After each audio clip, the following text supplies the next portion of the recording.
The Black Cats. For the most wild, yet most homely narrative which I am about to pen, I neither expect nor solicit belief.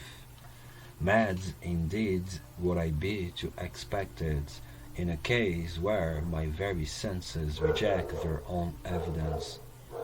Yet mad am I not, and very surely do I not dream. But tomorrow I die, and today I would unburden my soul. My immediate purpose is to place before the world, plainly, succinctly, and without comments, a series of mere household events. In their consequences, these events have terrified, have tortured, have destroyed me. Yet I will not attempt to expound them. To me they have presented little but horror. To many they will seem less terrible than Bahux. Hereafter, perhaps, some intellect may be found which will reduce my phantasm to the commonplace, some intellect more calm, more logical, and far less excitable than my own, which will perceive in the circumstances I detail with awe nothing more than an ordinary succession of very natural causes and effects. From my infancy I was noted for the docility and humanity of my disposition. My tenderness of heart was even so conspicuous as to make me the jest of my companions. I was especially fond of animals, and was indulged by my parents with a great variety of pets. With these I spent most of my time, and never was so happy as when feeding and caressing them. This peculiarity of character grew with my growth, and in my manhood I derived from it one of my principal sources of pleasure.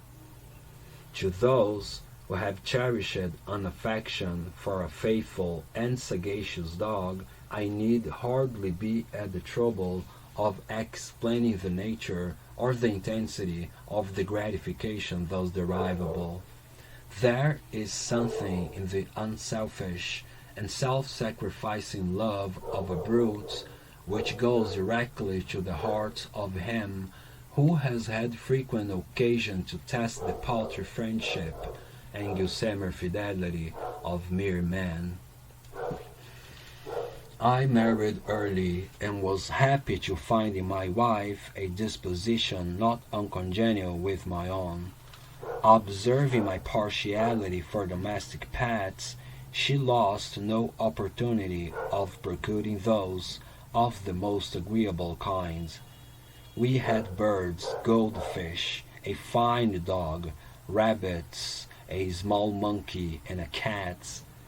This latter was a remarkably large and beautiful animal, entirely black and sagacious to astonishing degree. In speaking of his intelligence, my wife, who at heart was not a little tinctured with superstition, made frequent allusion to the ancient popular notion which regarded all black cats as witches in disguise. Not that she was ever serious upon this point, and I mention the matter at all for no better reason than that it happens just now to be remembered. Pluto, this was the cat's name, was my favorite pet and playmate. I alone fed him, and he attended me whatever I went about the house. It was even with difficulty that I could prevent him from following me through the streets. Our friendship lasted in this manner for several years, during which my general temperament and character, through the instrumentality of defending temperance, had, I blush to confess it, experienced a radical alteration for the worse. I grew day by day more moody, more irritable, more regardless of the feelings of others. I suffer myself to use intemperate language to my wife. At length I even offered her personal violence. My pets, of course, were made to feel the change in my disposition. I not only neglected but ill-used them. For Pluto, however, I still retained sufficient regard to restrain me from maltreating him, as I made no scruple of maltreating the rabbits, the monkey, or even the dog, when by accident or through affection they came in my way. But my disease grew upon me, for what disease is like alcohol? And at length even Pluto, who was now becoming old and consequently somewhat peevish, even Pluto began to experience the effects of my ill temper. One night, returning home, much intoxicated from one of my hounds about town, I fancied that the cat avoided my presence. I seized him, when, in his fright at my violence, he inflicted a slight wound upon my hands with his teeth. The fury of a demon instantly possessed me.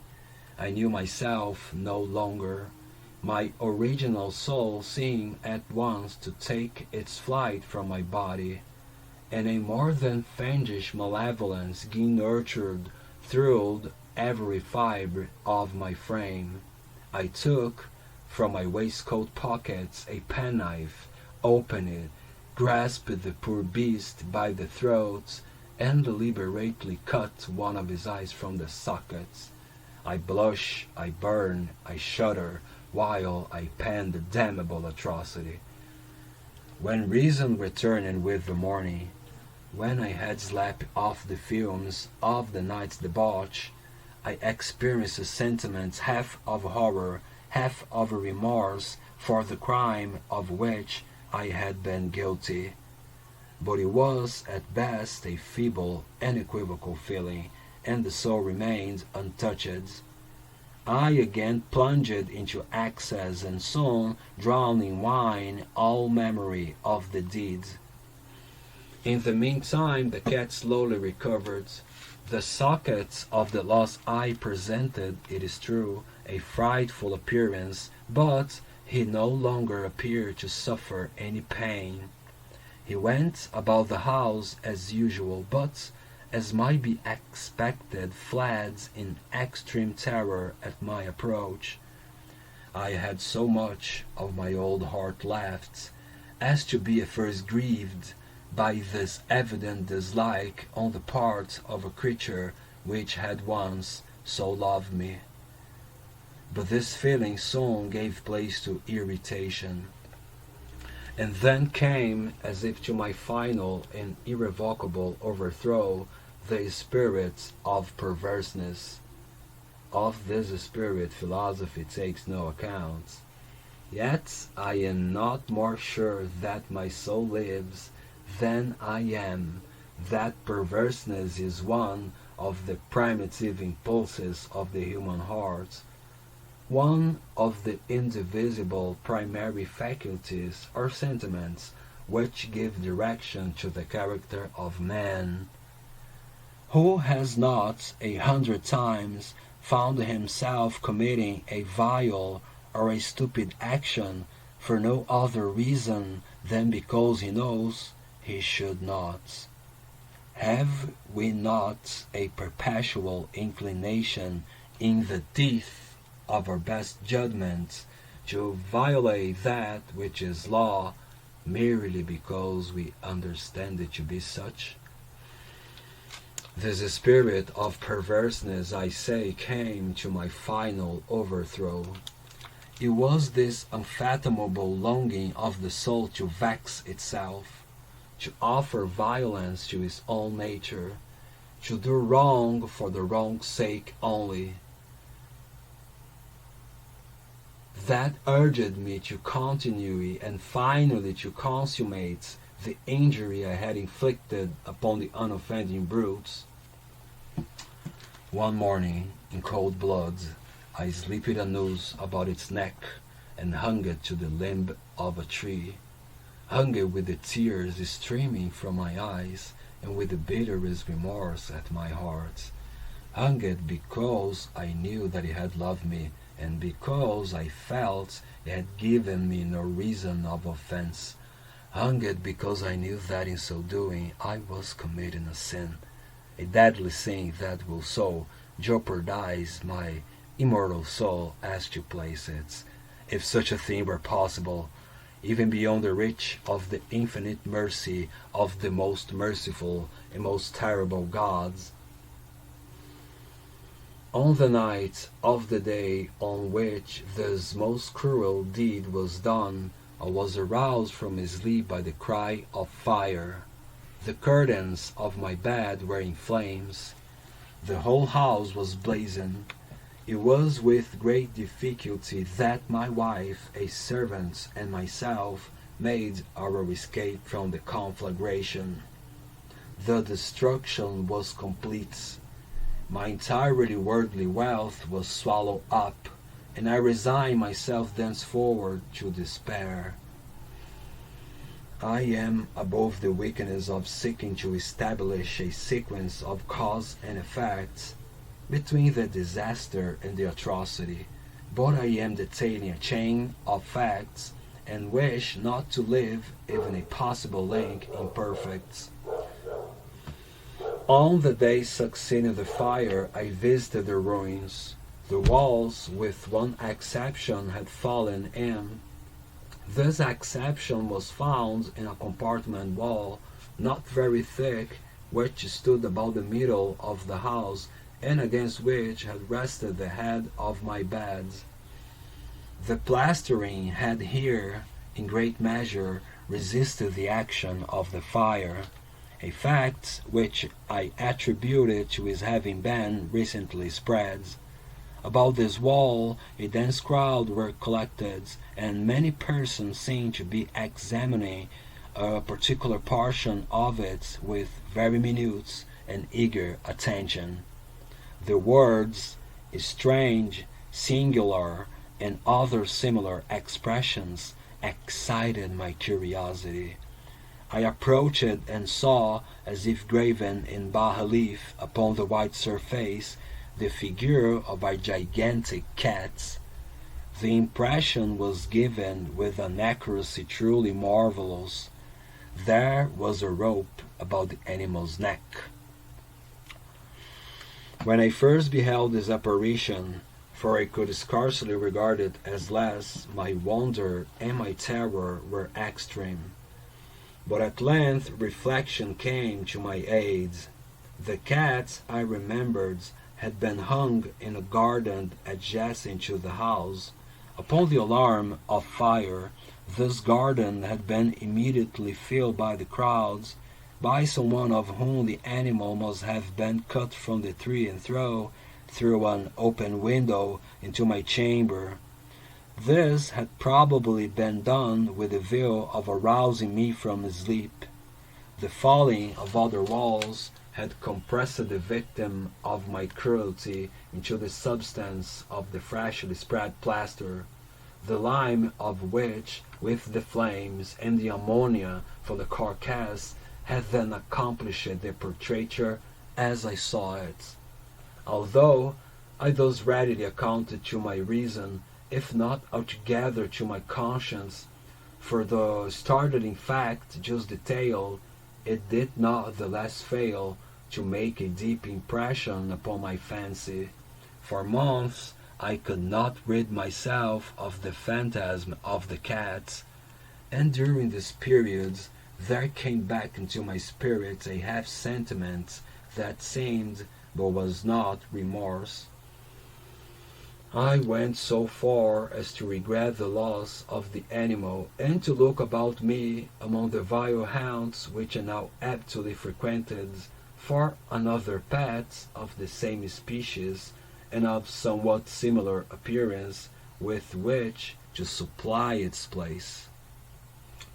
One night, as I sat, half stupefied in a den of more than infamy, my attention was suddenly drawn to some black object reposing upon the head of one of the immense hogsheads of gin or of rum which constituted the chief furniture of the apartments.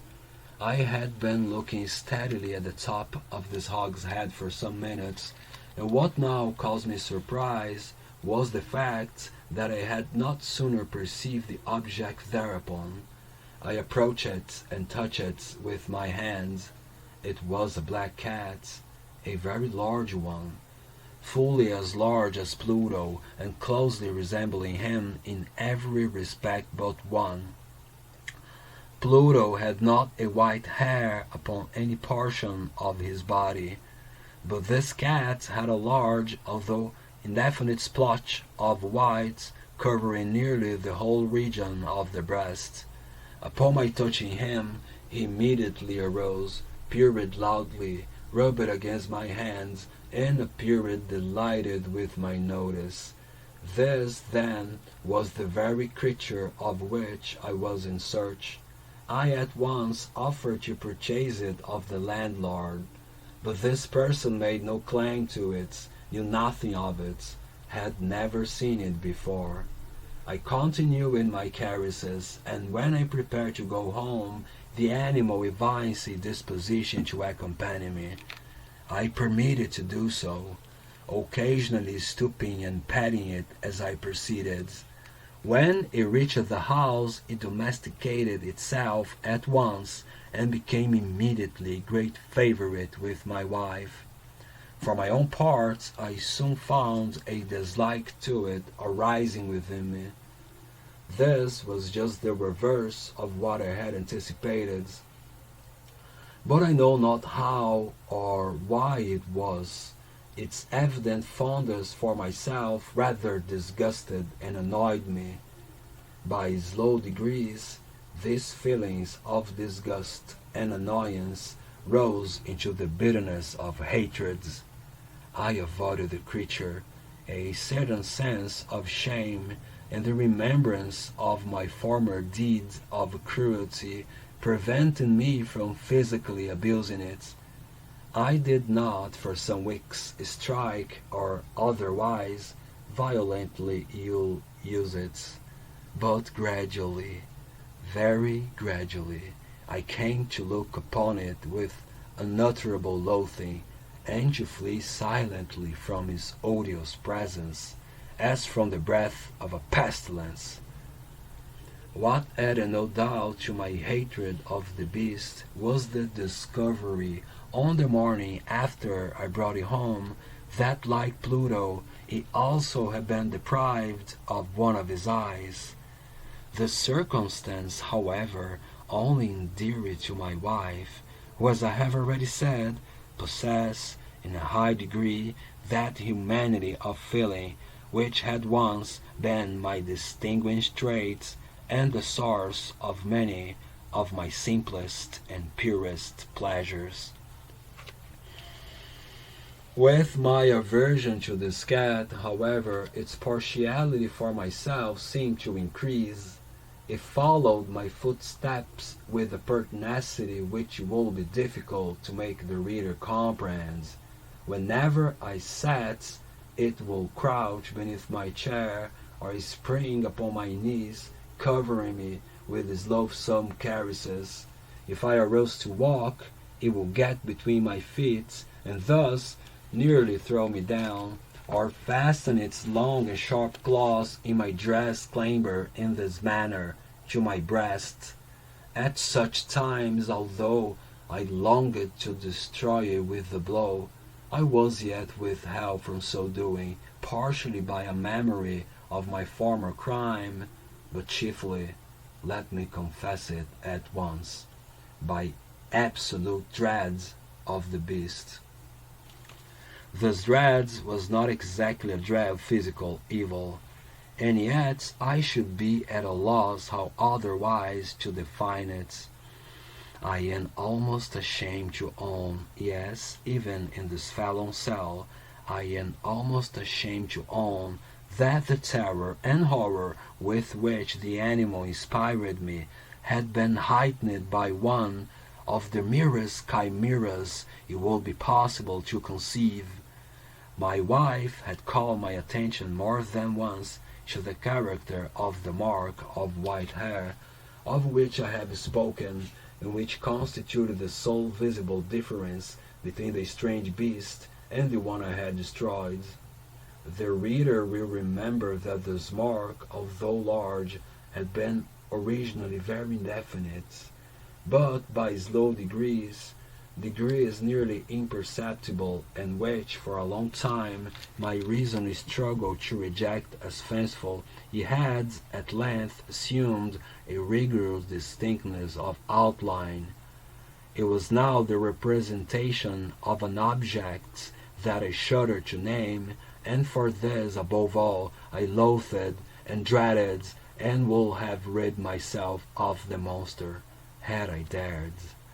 It was now, I say, the image of a hideous, of a ghastly thing, of the gallows, all mournful and terrible engine of horror and of crime, of agony and of death. And now was I indeed wretched beyond the wretchedness of mere humanity, and a brute beast, whose fellow I had contemptuously destroyed, a brute beast to work out for me, a man fashioned in the image of the high gods. So much of insufferable woe, alas, neither by day nor by night knew I the blessing of rest any more. During the former, the creature left me no moment alone, and in the latter I started hourly from dreams of unutterable fear to find the hot breath of the thing upon my face and its vast waif, an incarnate nightmare that I had no power to shake off, incumbent eternity upon my heart. Beneath the pressure of torments such as these, the feeble remnants of the good within me succumbed. Evil thoughts became my sole intimates, the darkest and most evil of thoughts. The moodiness of my usual temper increased to hatred of all things and of all mankind, while from the sudden frequent and ungovernable outbursts of a fury to which I now blindly abandoned myself, my uncomplaining wife, Alice, was the most usual and the most patient of sufferers. One day she accompanied me upon some household errand into the cellar of the old building which our poverty compelled us to inhabit. The cat followed me down the steep stairs, and nearly threw me headlong, exasperated me to madness. Uplifting an axe, and forgetting in my wrath the childish dreads which had hitherto stayed my hands, I aimed a blow at the animal, which, of course, would have proved instantly fatal, had it descended as I wished. But this blow was arrested by the hands of my wife. Goaded by the interference into a rage more than demoniacal, I withdrew my arm from her grasp and buried the axe in her brain. She fell dead upon the spot without a groan. This hideous murder accomplished, I set myself forthwith, and with entire deliberation, to the task of concealing the body. I knew that I could not remove it from the house either by day or by night without the risk of being observed by the neighbors. Many projects entered my mind. At one period I thought of cutting the corpse into minute fragments and destroying them by fire. At another, I resolved to dig a grave for it in the floor of the cellar. Again, I deliberated about casting it in the well in the yards, about packing it in a box as if merchandise with the usual arrangements, and so getting a porter to take it from the house. Finally I hit upon what I considered a far better expedient than either of these. I determined to wall it up in the cellar, as the monks of the Middle Ages are recorded to have walled up their victims. For a purpose such as this, the cellar was well adapted. Its walls were loosely constructed, and had lately been plastered throughout with a rough plaster, which the dampness of the atmosphere had prevented from hardening. Moreover, in one of the walls was a projection caused by a false chimney or fireplace that had been filled up and made to resemble the rest of the cellar. I made no doubt that I could readily displace the bricks at this point, insert the corpse, and wall the whole up as before, so that no eye could detect anything suspicious. And in this calculation I was not deceived. By means of a crowbar I easily dislodged the bricks, and having carefully deposited the body against the inner wall, I propped it in that position, while, with little trouble, I relaid the whole structure as it originally stood. Having procured mortar, sand, and hair with every possible precaution, I prepared a plaster which could not be distinguished from the old, and with this I very carefully went over the new brickwork. When I had finished, I felt satisfied that all was right. The wall did not present the slightest appearance of having been disturbed. The rubbish on the floor was picked up with a minute's care. I looked around triumphantly and said to myself, "Here at least, then, my labor has not been in vain." My next step was to look for the beast which had been the cause of so much wretchedness, for I had at length firmly resolved to put it to death. Had I been able to meet with it at the moment, there could have been no doubts of its fate, but it appeared that the crafty animal had been alarmed at the violence of my previous anger, and forbore to present itself in my present mood. It is impossible to describe or to imagine the deep, the blissful sense of relief which the absence of the detested creature occasioned in my bosom. It did not make its appearance during the night, and thus for one night at least, since its introduction into the house, I soundly and tranquilly slept. I slept, even with the burden of murder upon my soul. The second and the third day passed, and still my tormentor came not. Once again I breathed as a free man. The monster in terror had fled the premises forever. I should behold it no more. My happiness was supreme. The guilt of my dark deed disturbed me but little. Some few inquiries had been made, but these had been readily answered. Even a search had been instituted, but of course nothing was to be discovered. I look upon my future felicity as secured. Upon the fourth day of the assassination, a party of the police came very unexpectedly into the house, and proceeded again to make rigorous investigation of the premises. Secure, however, in the inscrutability of my place of concealment, I felt no embarrassment whatever. The officer bade me accompany them in their search. They left no nook or corner unexplored. At length, for the third or fourth time, they descended into the cellar. I quivered not in a muscle.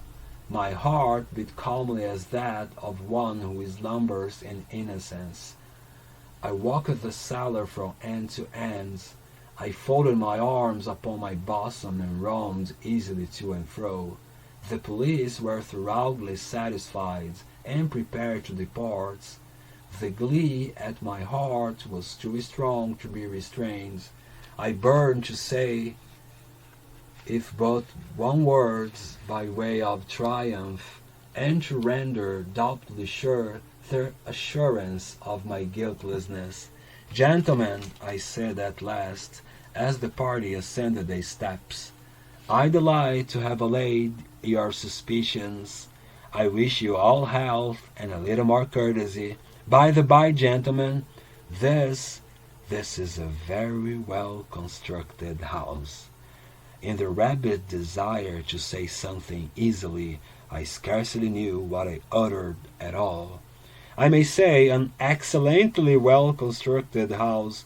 These walls, are you going, gentlemen? These walls are solidly put together, and here, through the mere frenzy of bravado, I rapped heavily with the cane which I held in my hands upon that very portion of the brickwork behind which stood the corpse of the wife of my bosom. But may God shield and deliver me from the fangs of the arch-fiends.